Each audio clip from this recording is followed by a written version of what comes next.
Hello, hello, hello. I am author and entrepreneur, the Cerebral Palsy Vigilante, Zachary Fennell. In today's video, we are going to discuss how cerebral palsy, CP for short, impacts shoe shopping, or more precisely, how my CP impacts my shoe shopping. See, cerebral palsy varies person to person. Depending how CP affects you or your loved one will determine the impact on shoe shopping. For instance, I recall visiting Chicago back in 2013 and seeing Tim Wombat and Mike Bergson's two-man stage show, Handicap This. Sometime during the show, likely when Mike was listing his top perks of having CP, he mentioned having shoes last him years. Years. This is because Mike uses a wheelchair and hardly wears down his shoes. Meanwhile, I am quite the opposite, walking majority of the time unaided and on special occasions with a cane. Overall, I buy one or two pairs of shoes a year. Geography does play a role in that. Living in Northeast Ohio, I need different footwear for winter. Grabbing shoes with traction on the outsole. These fare better in ice, snow, and slush. Important for anyone in snowy climates, but especially for someone whose CP creates additional balance challenges. Walking out in the snow wearing ordinary sneakers is unnecessarily risking a fall. Speaking of fall, in the fall, summer, and spring, I am usually sporting the same shoe type. Whatever the season, I seek a shoe which comes up to my ankle. This provides a little extra support, helping me to stay upright. Secondly, I need a shoe with enough depth to fit both my foot and foot orthotic. I do have an orthotic for each foot, a customized insert to fit my arch and accommodate the pressure points I put on my foot. Additionally, my right insert, which is this one, has a built-in lift to neutralize the half-inch leg discrepancy between my two legs, again requiring a shoe deep enough to fit both my foot and insert. Those, of course, are the functional aspects of what I look for in a shoe, the vital, important elements. Yet, let's be honest, there is more to shoes than functionality. Shoes are a chance to step up your style.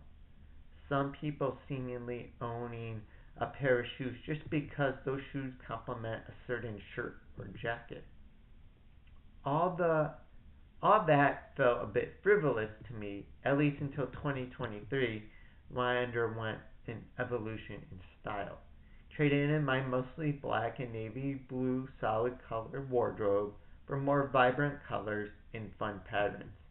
Perhaps you noticed.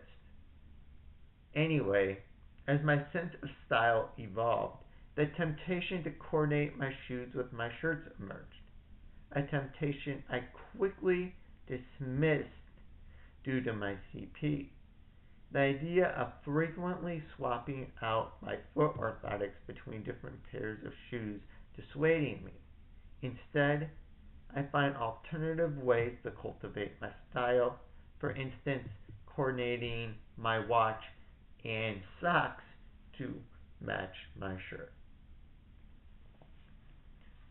Socks and watches have nothing to do with shoe shopping though, meaning I should get back on topic. For me, shoe shopping resembles grocery shopping. Once you find a product you like, that's that. Say you like Skippy Creamy Peanut Butter, you buy Skippy Creamy Peanut Butter and move on. The purchase becomes routine. No need to re-examine the nutritional facts and compare with other brands. You know, I like this and buy accordingly. For a minimum of 10 years, my routine shoe purchase has been New Balance shoes, model MX608 V5 wide. Or at least that's been my choice for the shoes I wear throughout the spring, summer, and fall. They lack the traction on the outsole to be useful in Northeast Ohio's winter. Otherwise, the New Balances check all the functionality boxes for me. Deep enough to fit both my inserts and feet. Plus, come up high enough to give my ankles that little extra support I need.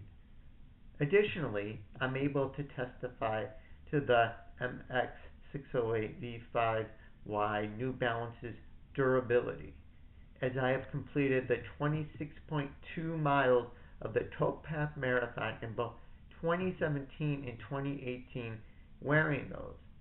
Actually, the months leading up to the Towpath Marathon in 2017 is the last time I recall experimenting with a non-winter shoe.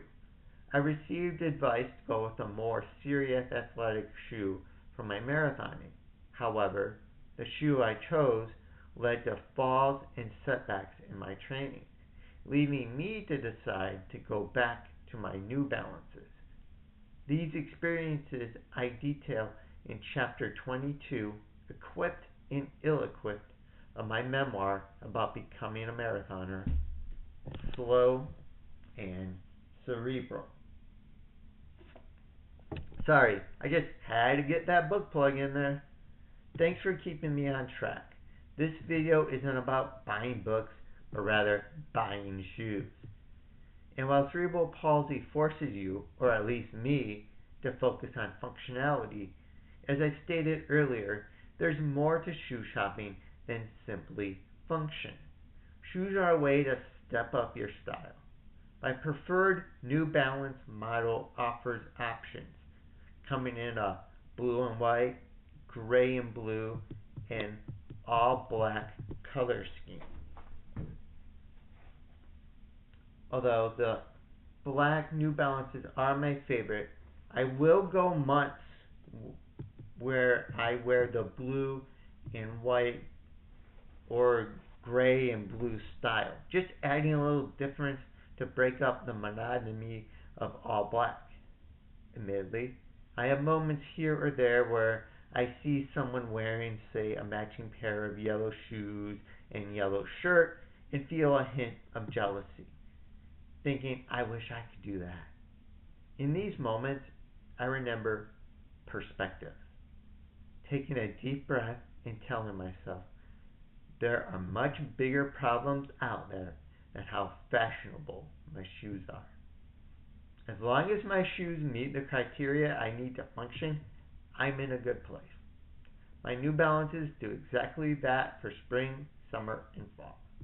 Once that first Northeast Ohio snowfall hits though, I'm moving my inserts into a winter-friendly shoe. Two attributes make shoes winter-friendly. One is being waterproof. The other is the previously mentioned traction on the outsole.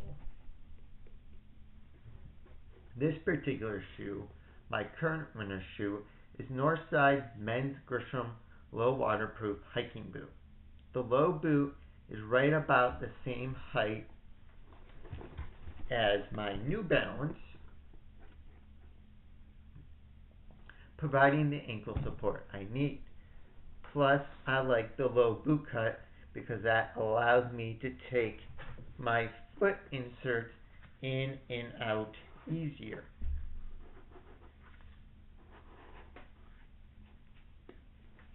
To successfully get this in, I do have to untie the shoe and then loosen everything up. So I'll get that back in off camera.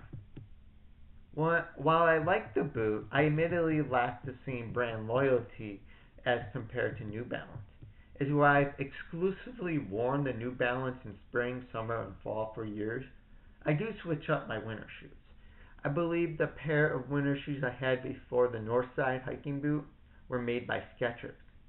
That shoe also checked all the functional and winter shoe boxes for me. high enough to provide additional ankle support, deep enough to fit both my foot and insert, waterproof, and has traction on the outsole. What about you though?